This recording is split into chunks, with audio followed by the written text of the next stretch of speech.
دوستو ایک بڑی خبر آپ کو دینے جا رہے ہیں۔ بڑی خبر یہ ہے کہ ایک بڑا انکشاف آپ کے سامنے لا رہا ہوں۔ 1 ملین سے زیادہ ایرانی جنگجو امریکہ کے ساتھ زمینی جنگ کے لیے منظم کیے جا چکے ہیں۔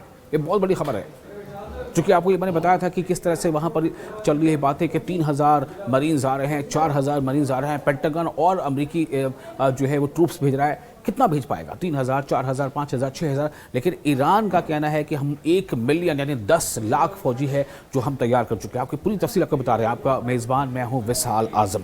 ایک باخبر فوجی ذریعے نے تسنیم جو وہاں کی ایک ایجنسی ہے، دیکھیں میں آپ کو کوئی بھی خبر جو ہے بغیر کسی ایجنسی یا بغیر کسی ادارے کے حوالے کے میں نہیں بتاتا۔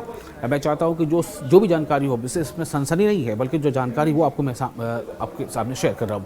تو جو ایک تسنیم ایجنسی ہے، اس کو یہ بتایا ہے کہ ایران کے جنوبی محاذ پر، جنوب کا مطلب ہو جاتا ہے ساؤتھ، یہ ہم تھوڑا کچھ لوگ ہمارے درشک جو ناظرین نہیں جانتے ان کے لیے بتا رہا ہوں۔ جنوبی محاذ پر امریکہ کی ممکنہ زمینی جارحیت کے بارے میں بڑھتی ہوئی قیاس آرائیوں کے عین درمیان ایرانی زمینی جنگجوؤں میں زبردست جوش و خروش کی لہر پیدا ہو گئی ہے، تاکہ امریکیوں کے لیے ایرانی سرزمین پر ایک تاریخی جہنم بنایا جا سکے، جو ان کی ٹرمنالوجی ہے۔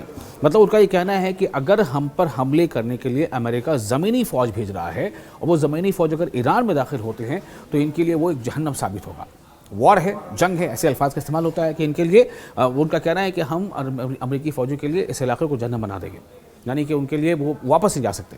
جو سورسز سے جانکاری مل رہی ہے اس کے مطابق 1 ملین سے زیادہ یعنی 10 لاکھ سے زیادہ جنگجوؤں کو زمینی لڑائی کے لیے منظم کرنے کے علاوہ حالیہ دنوں میں ایرانی نوجوانوں کی جانب سے بسیج، اسلامی انقلابی اور گارڈ کور فوج کے مراکز میں بھی، یعنی کہ ایک بسیج جو ان کی آرمی ہے، بسیج، اس کے علاوہ IRGC ہے، تو ان سینٹرز میں بھی فوج کے مراکز میں اس جنگ میں حصہ لینے کے لیے بڑی تعداد میں درخواستیں موصول ہوئی ہیں۔ یعنی رضاکارانہ طور پر جو یوتھ ہیں وہ چاہتے ہیں کہ ہم بھی فوج کا حصہ بنیں اور ہم بھی جو ہے دشمن کے خلاف لڑیں۔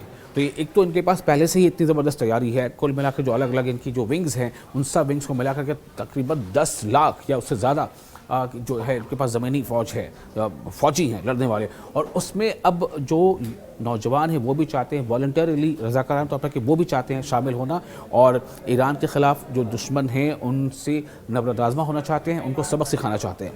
تو فوجی ذرائع نے مزید کہا ہے کہ امریکہ خودکش اور تباہ کن حکمت عملی کے ذریعے آبنائے ہرمز کو کھولنا چاہتا ہے۔ یعنی امریکہ جو کچھ بھی کرنا چاہتا ہے یا کرنے کی کوشش کرنا چاہ رہا ہے یا کر رہا ہے تاکہ اسٹریٹ آف ہرمز کو کھولا جا سکے، یعنی طاقت کا استعمال کر کے امریکہ کے تمام یہ کوششیں یہ خودکش ثابت ہوں گی۔ یعنی اس میں اس کو زبردست نقصان اٹھانا پڑے گا، اس کے جو بھی جاں باز آئیں گے یا جو ان کے فوجی ہوں گے ان کو اپنی جان سے ہاتھ دھونا پڑے گا۔ تو ایرانی فوجی ذرائع کہنا ہے کہ ٹھیک ہے، ہم ان کی اس حکمت عملی کے نفاذ اور آبنائے ہرمز کے بند رہنے دونوں کے لیے تیار ہیں۔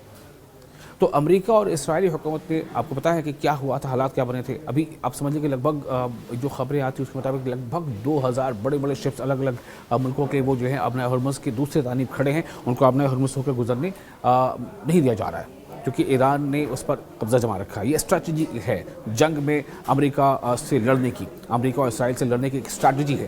جیسے امریکہ اور اسرائیل نے اپنی اسٹریٹجی کے تحت، چاہے آپ اسے غلط بولیں یا صحیح بولیں، جو بھی کہہ لیں، مجھے پتہ ہے آپ اس کی تنقید کریں گے، آخر یہ کون سی اسٹریٹجی تھی امریکہ اسرائیل کی کہ اس نے اسکولوں پر حملہ کر دیا تھا؟ یہ کون سی اسٹریٹجی تھی؟ اسکول پر جہاں چھوٹی چھوٹی بچیاں پڑھ رہی تھیں ان اسکول پر حملہ کرنا، جس میں 175 سے زیادہ چھوٹی بچیاں جو ہیں وہ ماری گئیں، یہ کوئی اسٹریٹجی ہے؟ لیکن ایران نے جو اسٹریٹجی اپنائی ہے وہ یہ ہے۔ تو امریکہ اور اسرائیل کی طرف جہاں پر اسکولوں پر اور اسپتالوں پر حملے کر رہا ہے، عوامی مراکز پر حملے کر رہا ہے، وہاں جو اسٹریٹ آف ہرمز جو ہے اس کو انہوں نے اسٹریٹجی کے طور پر اس پہ اپنے قبضے کی بات کہی، کس نے؟ ایران نے۔ اور نتیجہ یہ ہے کہ اس پر طاقت کا زور آزما کر کے اسے خالی کرانا یا اس کو کھلوانا یا امریکہ کے بس کی بات اب تک تو نہیں لگ رہی ہے، اب تک تو نہیں ہو پایا، اور شاید اس لیے امریکہ نے نیٹو کے ملکوں سے، اپنے حلیف ممالک سے ملکوں سے امریکہ نے اپیل کی تھی کہ آپ آئیں، اپنی نیوی کو بھیجیں اور ہماری مدد کریں تاکہ ہم اسٹریٹ آف ہرمز سے کھلوا سکیں۔ لیکن کوئی بھی ملک سیدھے طور پر امریکہ کو ساتھ دینے کے لیے نہیں آیا، بلکہ زیادہ تر ملکوں نے یہ کہہ دیا کہ یہ آپ کی اپنی لڑائی آپ نے چھیڑی ہوئی ہے اور یہ ہماری لڑائی نہیں ہے۔ تو امریکہ اور اسرائیلی حکومت نے 28 فروری کو اسلامی انقلاب کے رہنما آیت اللہ سید علی خامنئی، کئی سینئر فوجی کمانڈروں اور شہریوں کے قتل کے بعد ایران کے خلاف ایک وسیع پیمانے پر بلا اشتعال فوجی مہم شروع کی تھی۔ ان حملوں میں ایران بھر میں فوجی اور شہری مقامات پر بڑے پیمانے پر فضائی حملے شامل رہے، جس سے بھاری جانی نقصان ہوا اور بنیادی ڈھانچے کو شدید نقصان پہنچا۔ اس کے جواب میں ایرانی مسلح افواج نے جوابی کارروائیاں کرتے ہوئے مقبوضہ علاقوں اور علاقائی اڈوں پر امریکی اور اسرائیلی ٹھکانوں کو میزائلوں اور ڈرونز کی لہروں سے نشانہ بنایا۔